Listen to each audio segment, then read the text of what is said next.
Okay, we are up to Perek Chaf Hey in Shmuel Aleph, and let's get right into it. The Perek starts with the death of Shmuel. It's really just one quick pasuk. Shmuel dies. All of Israel gets together to eulogize him, and they bury him in near his house in Ramah. And then we go back to the story of David and running away from Shaul, but we have this our own little separate story, which is also a very significant story in David's life. So it describes a couple, Naval and Avigail. Naval was a very rich person, but he was also, I don't know how to say this, he was a very uncouth, not a good person, okay? Not very good manners. And his wife, on the other hand, was a very wise woman, a very beautiful woman physically, but also a very good person. You really wonder how they got together. Who set them up? Good question. But they were married. So David's hiding out somewhere, in the desert, hiding from Shaul, and he sends 10 of his young lads to go and ask Naval, who is anyway in the middle of the season when he shears the wool from his... Okay, got it.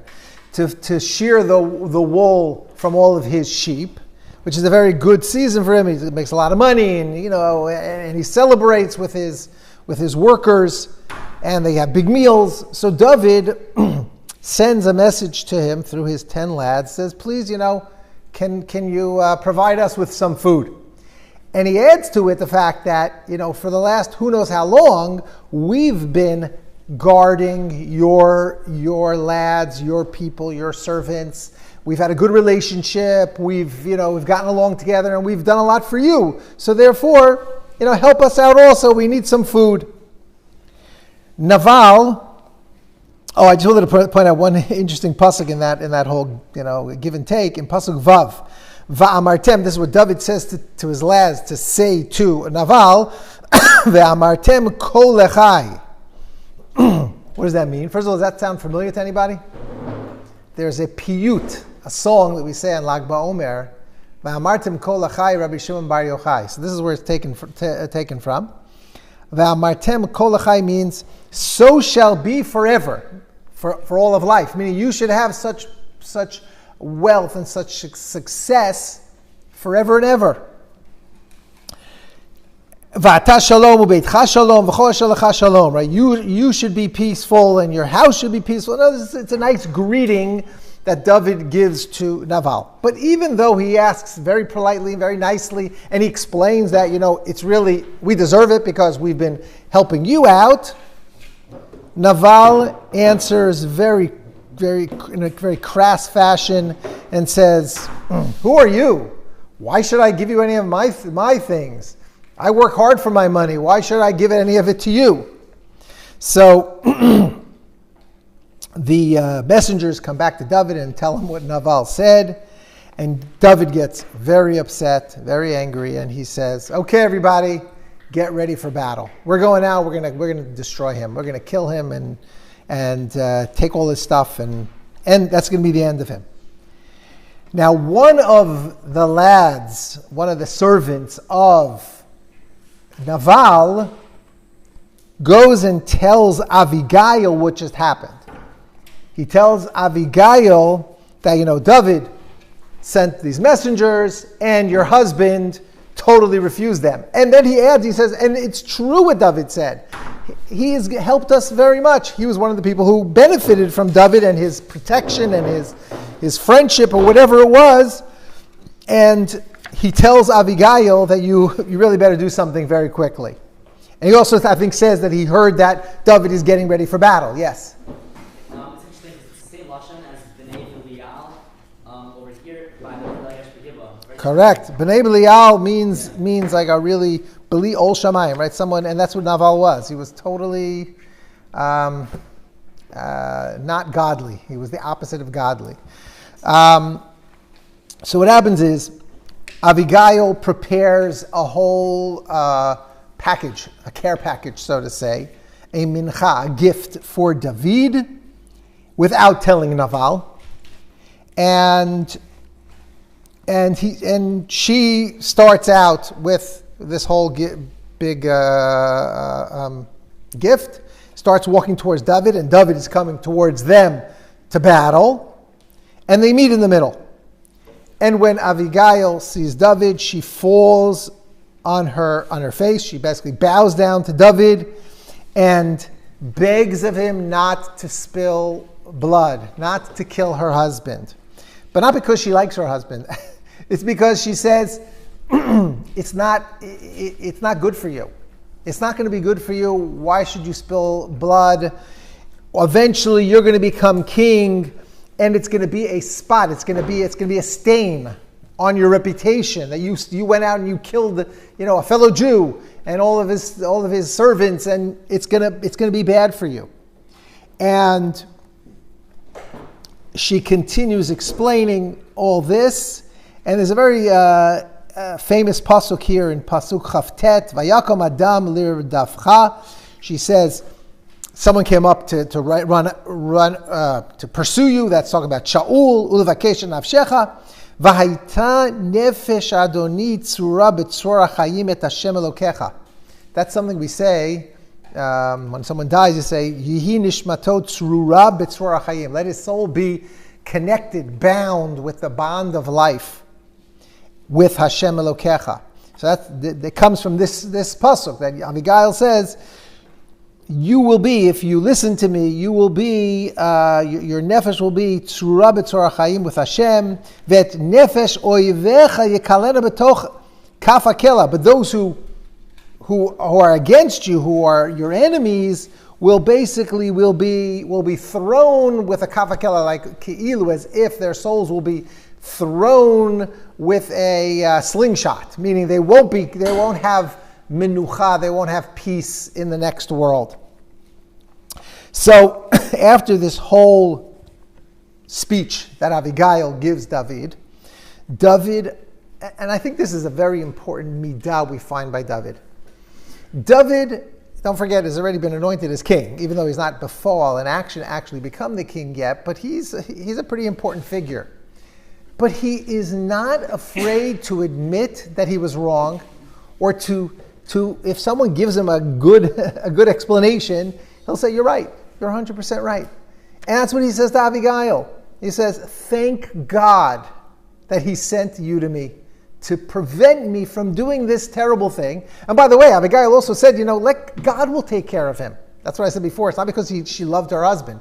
She understood her husband was a real, I don't know, I can't think of a better word than jerk, but it's not a nice way to say it, but what? A menuval, right? She even says, Naval Shemo v'kach, it's good that he was called Naval. Naval means, what? How did she marry him? I said that before, like, who set him up? I have no idea. Could be, people make mistakes. Maybe she married him for the wealth. I don't think so, because it sounds like she's a very good person. She's not looking to get wealth. She wants a good person as her husband. Could be she was fooled. She was fooled. She was married off by her father. She had no choice in the matter. Who knows? But the fact is, she's stuck, at least for now. But so she says, God will take care of him. Why should your hand be involved? HaKadosh Baruch Hu will take care of it.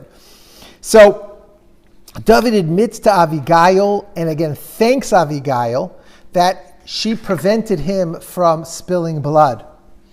David takes the food that she offers and goes away, and Abigail goes back home. Now her husband, Naval, was, feasting and drinking, and he was stone drunk. The next morning, she tells him what had happened. She tells him the whole story. David was on his way to kill you, but I went and I stopped him, the whole thing. And then look at Pasuk Lamed Zayin.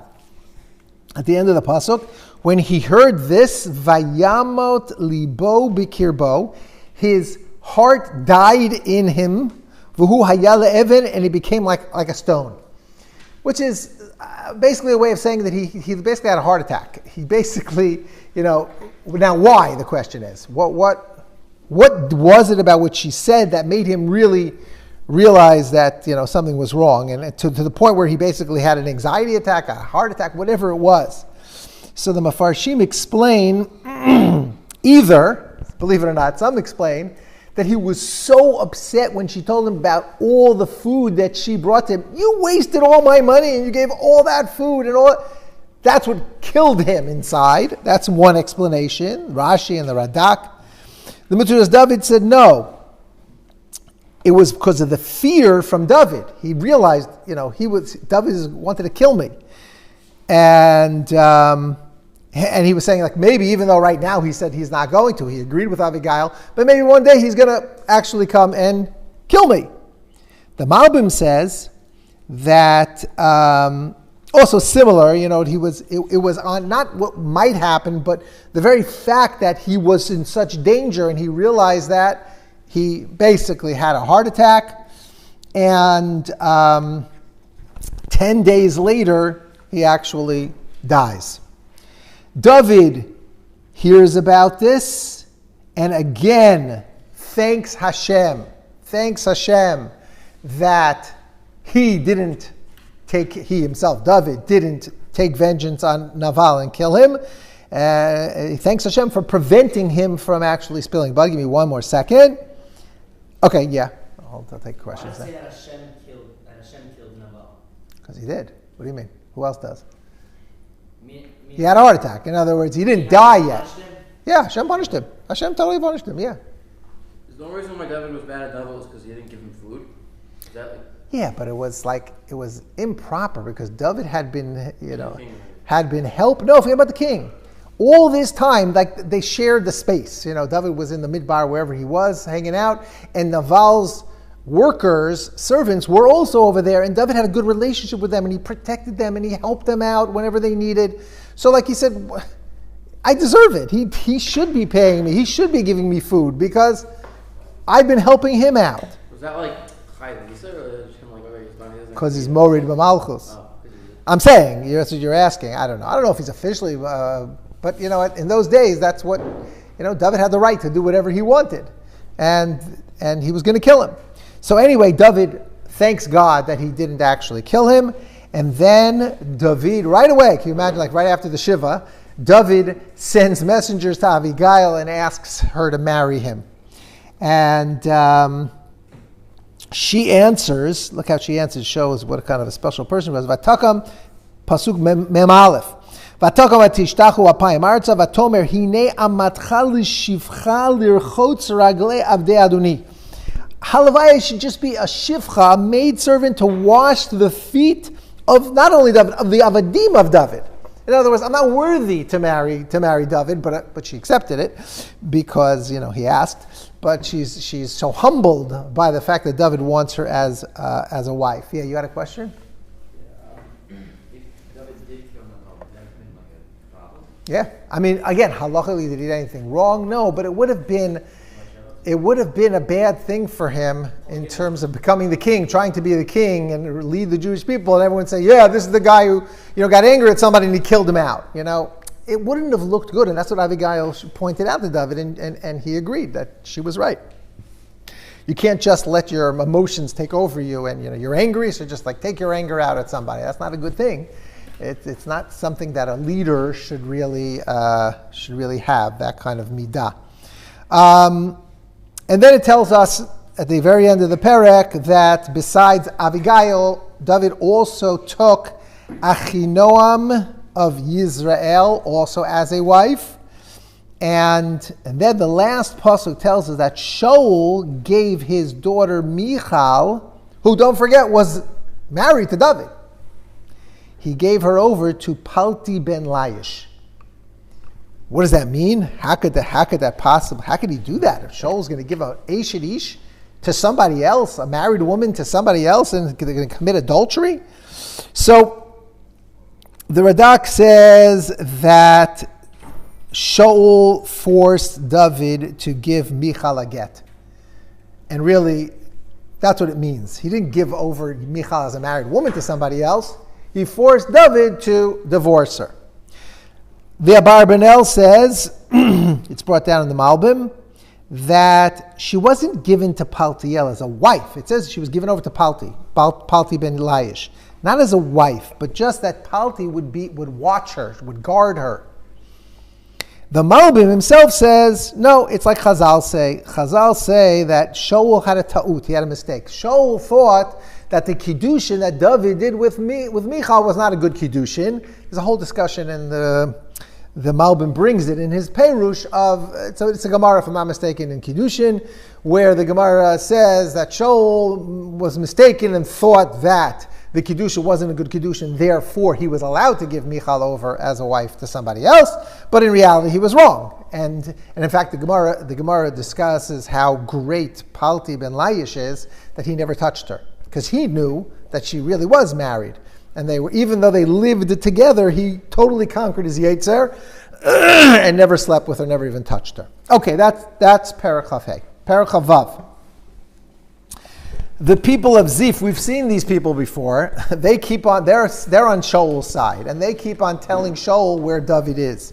So the people of Zif reveal to Shaul where David is hiding, and Shaul goes with 3,000 soldiers to search for David. David sees them coming. He goes to where they're encamped and finds out exactly where Shaul and Avner are resting, are sleeping. It was at night. Late at night, they go and they find where Shaul and Avner, his general, are sleeping. David says to his men, who wants to go down with me to Shaul? And Avishai ben Tzeruya, right, an important figure we'll see throughout, he volunteers to be David's right-hand man to go down with him to the other camp. They go to the camp and everybody is sleeping. Now, strange, everybody's sleeping, so that, Mistama, you hear people, tiptoeing around. It's got to be somebody on guard, no? So later on, it's going to tell us in Pasuk Yud Bet, I'm jumping a little ahead, it says, Kitar Deimat Hashem Nafla Aleim. Obviously, HaKadosh Baruch Hu brought upon them a very deep sleep so that they wouldn't wake up. So what does David do? So Avishai, when they get there, they're basically standing right by Shaul and Avner, and Avishai says, what an opportunity, perfect, finally we can kill Shaul and end this whole thing. And again, as we've seen before, David says, do not do such a thing.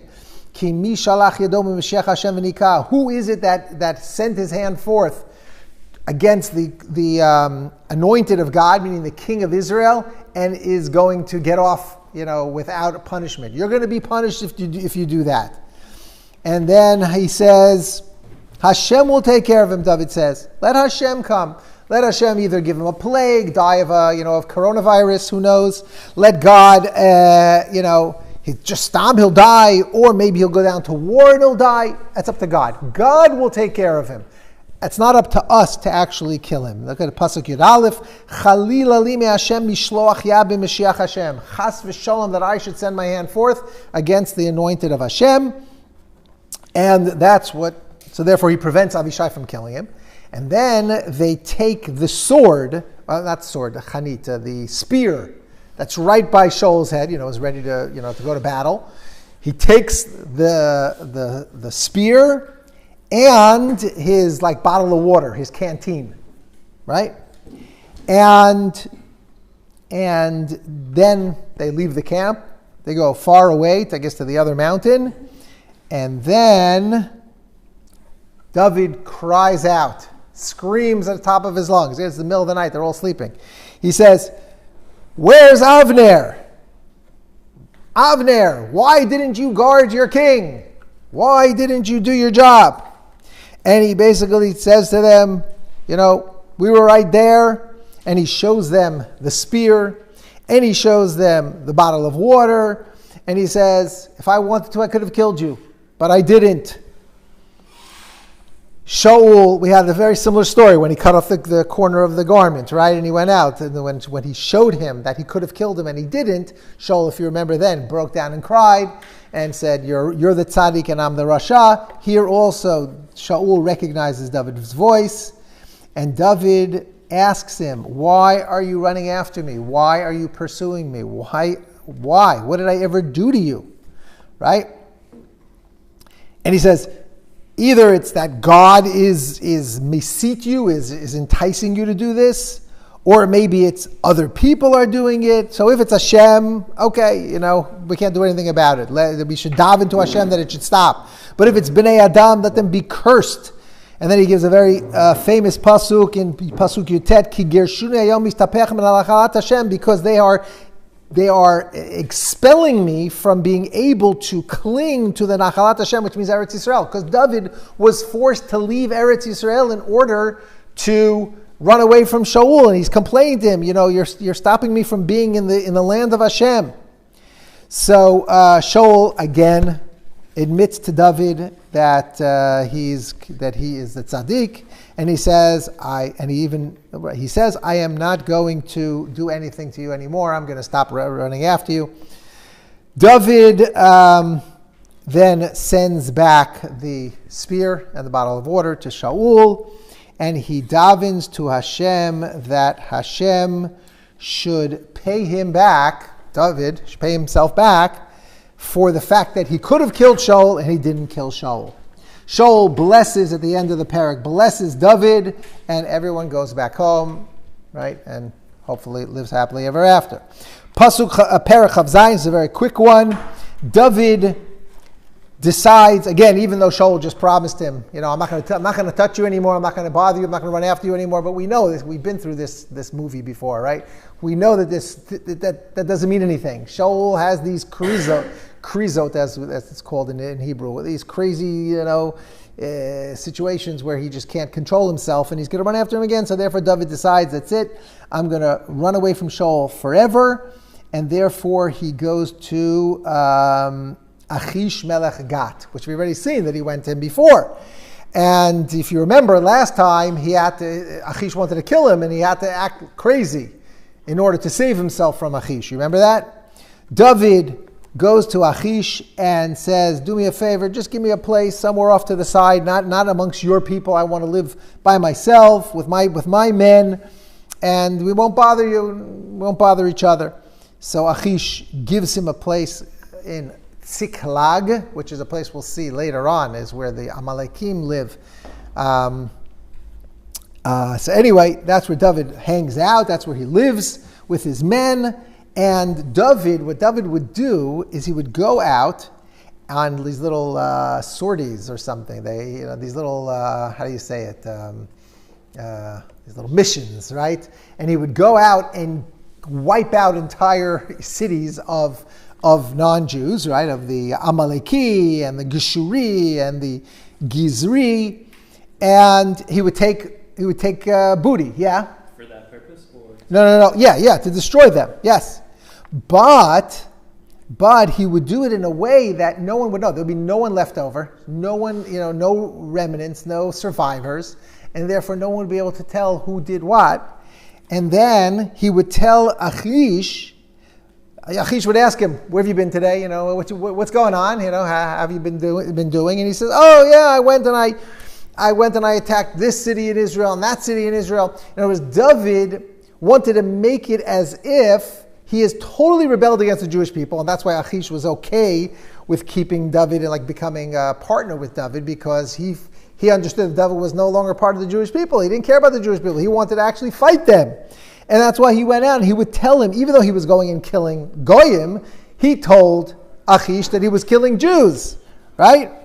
And therefore, Beseder, Shali Kanes, and that's how the parak ends, that Achish totally believes him, and he lets David stay with him. Shkoyach.